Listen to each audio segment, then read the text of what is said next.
Au cœur du Moyen Atlas, à quelques encablures de la ville d'Azro, connue pour son collège berbère devenu lycée Tariq Ibn Ziyad, il existe l'un des plus grands hôpitaux au monde, appelé Sanatorium de Ben Smim.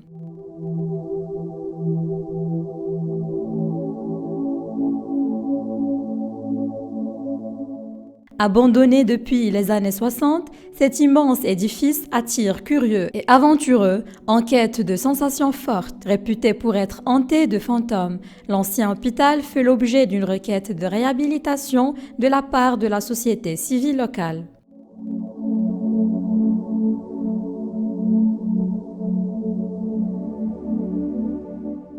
Loti au cœur d'une nature splendide, à 10 km de la ville d'Azro au Moyen Atlas, le sanatorium de Ben Smim est un édifice impressionnant.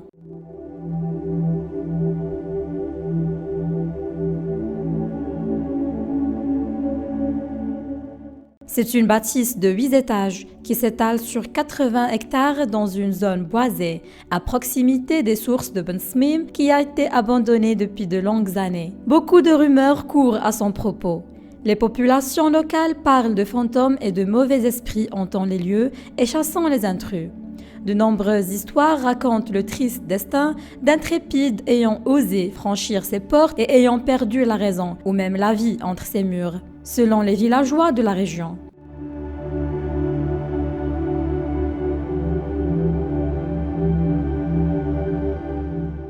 Des villageois voisins ou les récits de personnes étrangères qualifient cet édifice d'hôpital de l'horreur. Des récits dignes de films d'horreur hollywoodiens où des gens perdent la raison, meurent fourdoyés, se suicident sur les lieux ou vivent dans la terreur après avoir réussi à échapper aux esprits ayant pris possession des lieux. Les gens en rajoutent toujours un peu. Il faut dire que c'est une sorte de légende urbaine à la sauce locale. L'aspect isolé, inhabituel et l'aura mystérieuse des lieux en ont pour beaucoup dans cette réputation. Les réseaux sociaux en ont rajouté surtout lorsque des youtubeurs et autres influenceurs s'y mettent et jouent sur la corde de l'horreur pour attirer les followers, explique un activiste de la société civile locale.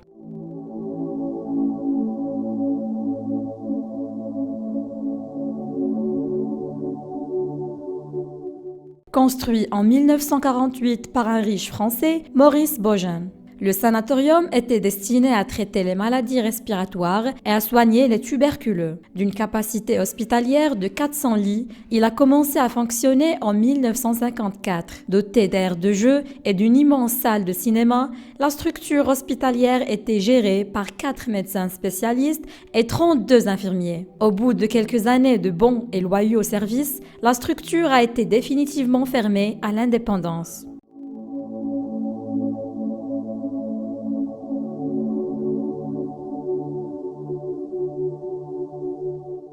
Abandonné et délaissé par les autorités, l'hôpital sera dévalisé et dépouillé de tout son matériel, ses meubles et même ses boiseries. La majestueuse bâtisse dépérissait de jour en jour, mais sans perdre pour autant de son charme.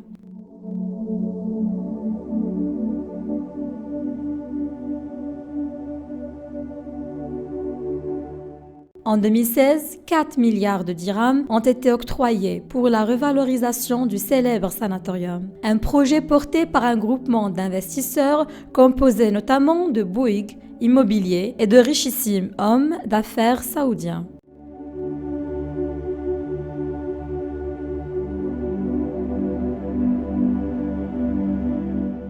Le site devrait être transformé en un hôtel de luxe et une clinique chirurgicale de dernier cri, sauf qu'on n'en a rien vu venir depuis. Un véritable gâchis, alors que la population locale se réjouissait de voir l'édifice renaître et reprendre vie, et l'économie locale avec. Le projet tombe à l'eau pour le grand désespoir de tous, regrette Dr Mohamed Diche, coordinateur national de la coalition civile pour la montagne.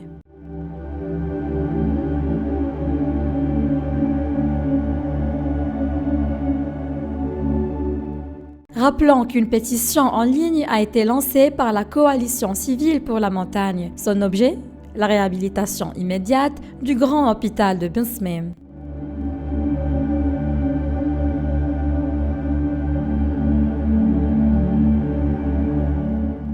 Il se trouve que la réalité est têtue, les temps ont changé et que pour le miracle, il faut Moïse.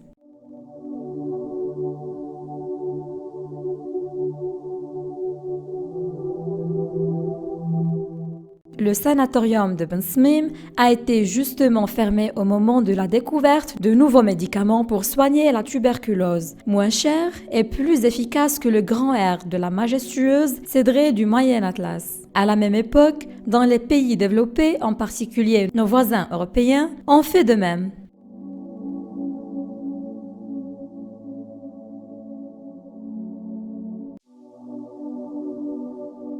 Il va de soi que retaper le dinosaure de Ben Smim coûtera plus cher que de construire plusieurs nouveaux hôpitaux. Le cas de l'hôpital Avicenne à Rabat, dont la construction remonte à 1953 et qui était considéré comme un fleuron de la santé publique en Afrique du Nord, est assez édifiant à cet égard.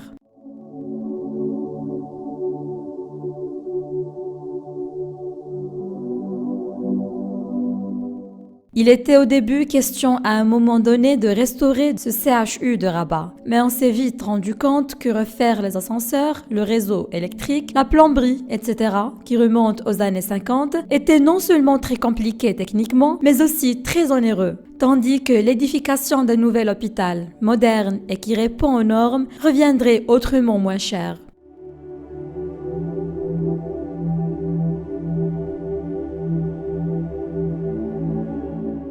Pour finir, et pour la petite histoire, le regretté maestro de la chanson amazigh Hmoul Yazid a été soigné de la tuberculose dans ce sanatorium, d'où sa célèbre chanson Yurisha Yurisha, qui veut dire en langue amazigh « Je suis malade, je suis malade ».